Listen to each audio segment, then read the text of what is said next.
wonderful day because I am making another recipe that is made of tofu. It's something unique because instead of using meat, I use the tofu. If you don't like too much the sauce, it's kind of like on the drier side, and it's something that you could just nibble, or you can also mix this with rice. But if you want a little bit of more sauce, you can also just add a little more water and a little more seasoning to it so that it will adapt to your taste. I like it the way it is. It's something that you would want to try. Definitely, it's healthy. It's got the nutrients. You've got the protein. You got the vitamin C in there, and all other nutrients that are good to eat.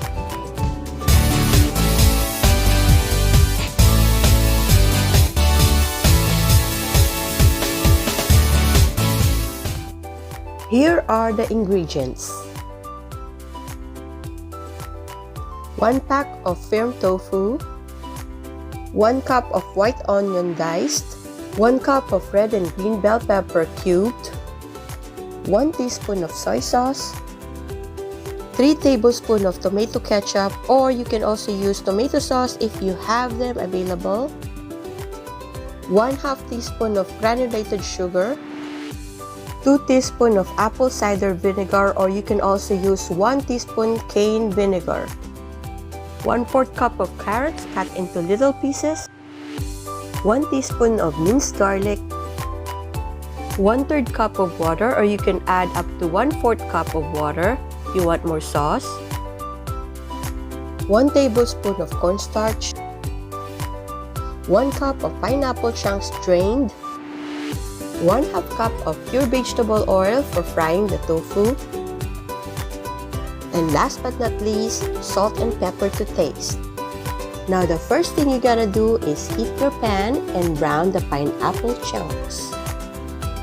I slightly brush the pan with a little bit of oil.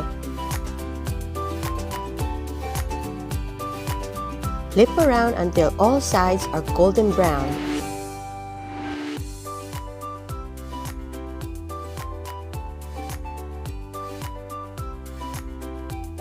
Now, why do I brown them?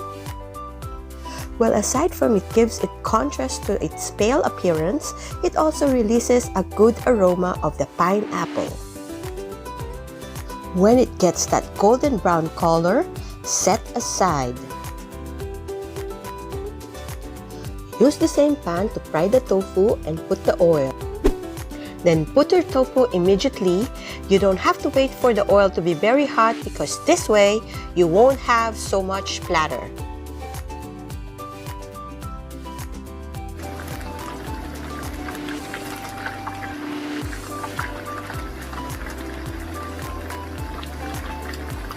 Just flip them around until all sides are golden brown.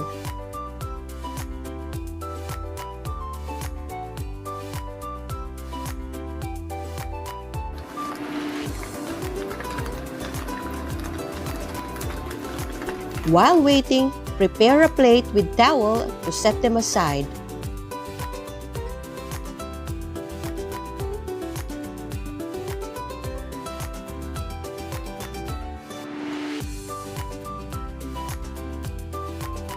I took out most of the oil and leave about 1 teaspoon of oil for sauteing.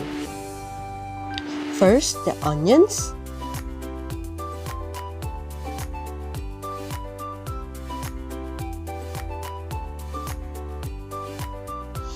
Then the garlic, followed by the bell peppers, and then the carrots, and then our prepared pineapple.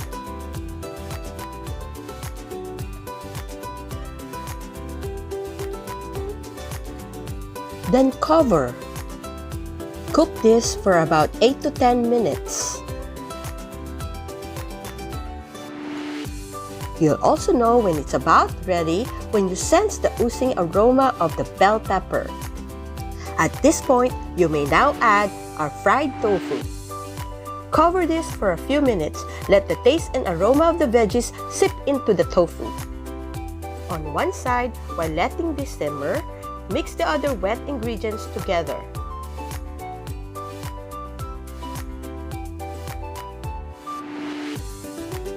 Prepare a bowl and put the ketchup into the bowl.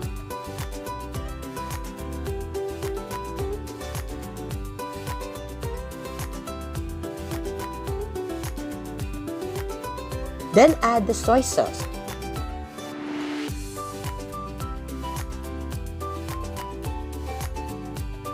And add the vinegar.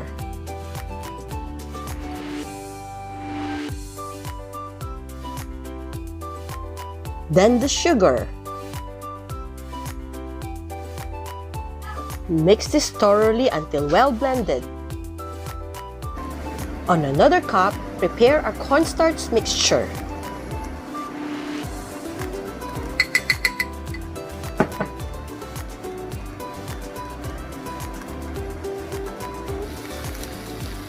Now prepare to add the ketchup mixture.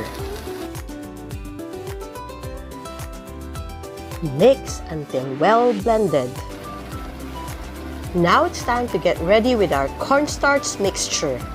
Make sure all the lumps of the cornstarch on the bottom are well blended with the water. And before adding the cornstarch, make sure you are satisfied with the salt and pepper spice.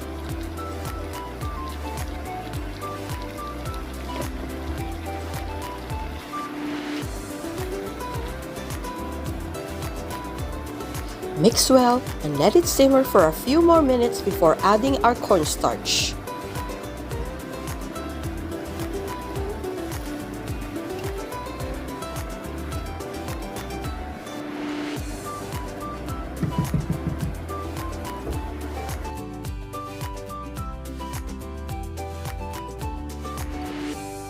And make sure you taste.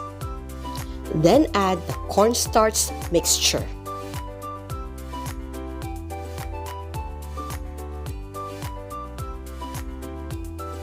So there you have it, guys. I hope you would try this at home, and it's something that you can share to your family and something that's very easy to make. Also, do visit my website if you want all the recipes that I've been doing in my channel. It's debbie's-corner.com. Thank you so much, guys. I hope you like this recipe, and I hope you click the notification bell so that you get all the videos uploads that I do every week.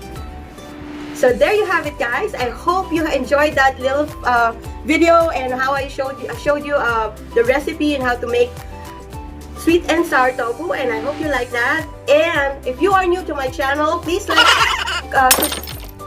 If you are new to my channel, I hope you don't forget to subscribe and also hit the like button if you like this video, and also click the notification bell to get all the updates each week every time I upload new videos. Okay, folks, I hope to see you next week. Bye!